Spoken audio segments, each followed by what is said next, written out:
बंगाल में कोरोना की रफ्तार हर नए दिन के साथ डरा रही है। चुनाव खत्म होने के बाद अब कोरोना विस्फोट के संकेत साफ साफ मिलने लगे हैं। बंगाल में कोरोना के खिलाफ युद्ध की तैयारी कैसी है, आज तक संवाददाता आशुतोष मिश्रा की ग्राउंड रिपोर्ट से आपको समझ में आएगा।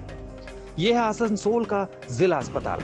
आप देख सकते हैं इमरजेंसी वार्ड के बाहर एक मरीज लेटा हुआ है, लेकिन सुध लेने वाला कोई मेडिकल स्टाफ मौजूद नहीं। यानी सब कुछ भगवान भरोसे है। चौंकाने वाली बात यह है कि हालात पर बात करने के लिए अस्पताल में ना सुपरिंटेंडेंट मिले, ना कोई और प्रशासनिक अधिकारी। अब आपको आसनसोल के सबसे बड़े प्राइवेट अस्पताल HLG आपको लिए चलते हैं। पिछले कुछ दिनों में संक्रमण बढ़ा है, इसलिए अस्पताल में बेड कम पड़ने लगे हैं। अस्पताल प्रशासन ने सफेद कागज पर नोटिस चिपका दिया है कि आइसोलेशन बेड उपलब्ध नहीं है। इतना ही नहीं, इस महामारी से लड़ने के लिए सबसे कारगर हथियार टीकाकरण भी रोक दिया गया है।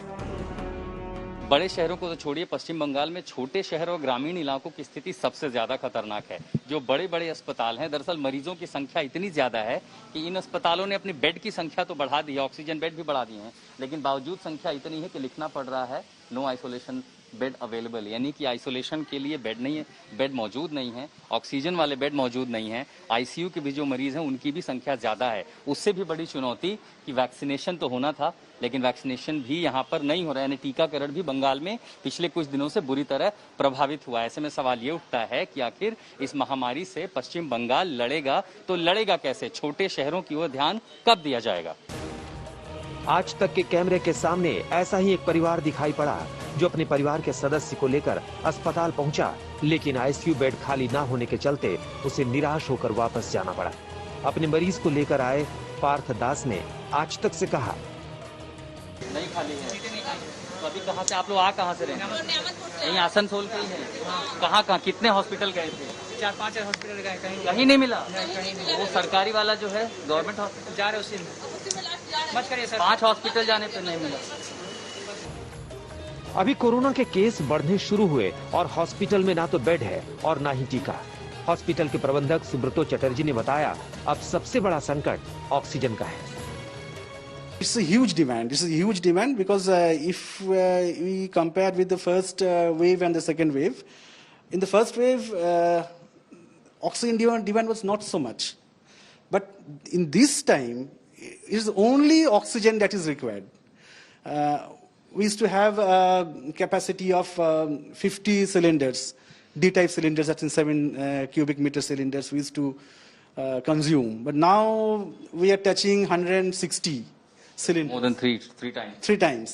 Every patients that are coming, they are on the oxygen support. Oxygen की किल्लत को लेकर बंगाल और केंद्र सरकार के बीच बातचीत शुरू हो गई है, लेकिन कोरोना के खिलाफ सबसे बड़ा हथियार यानी टीकाकरण बहुत धीमी रफ्तार से चल रहा है। See, for the last 8-10 days, we haven't got any vaccine. There's no supply of vaccine for the private hospitals is concerned. Yes, vaccine is there in the government hospitals. But here we are unable to provide because there is no supply of vaccine. For how many days this shortage you report? Yeah, around 8 to 10 days there is no supply of vaccines. Asansol में टीकाकरण सरकारी अस्पतालों में भी नहीं हो पा रहा है। ESIC अस्पताल में भी पिछले 1 सप्ताह से टीकाकरण बंद है। अस्पताल के बाहर नोटिस लगा दिया गया है कि वैक्सीनेशन नहीं होगा। आसनसोल में पहले ही आपने देख दिया कि रेस्ट्रिक्शन के बावजूद लोग बाजारों में भरे हैं, मानते नहीं हैं। अस्पतालों में मरीजों की संख्या बड़ी है, लेकिन यहाँ कड़ाई ऐसी है कि आप अस्पतालों में ना तो किसी से बात कर सकते हैं, ना कोई डॉक्टर आपसे बात करने आएगा। दूसरी सबसे बड़ी चुनौती वैक्सीन को लेकर के है। सबसे बड़े प्राइवेट अस्पताल में हो, यहाँ ESIC अस्पताल में हो, यहाँ सीधा लिख दिया गया है नो वैक्सीन नो कूपन। 6 तारीख की तारीख भी है और लोगों का भी कहना है कि पिछले चाहे पहला डोज हो चाहे दूसरा डोज हो, पिछले कई दिनों से लगातार चक्कर लगा रहे हैं, लेकिन उन्हें टीका नहीं लग पा रहा है। इस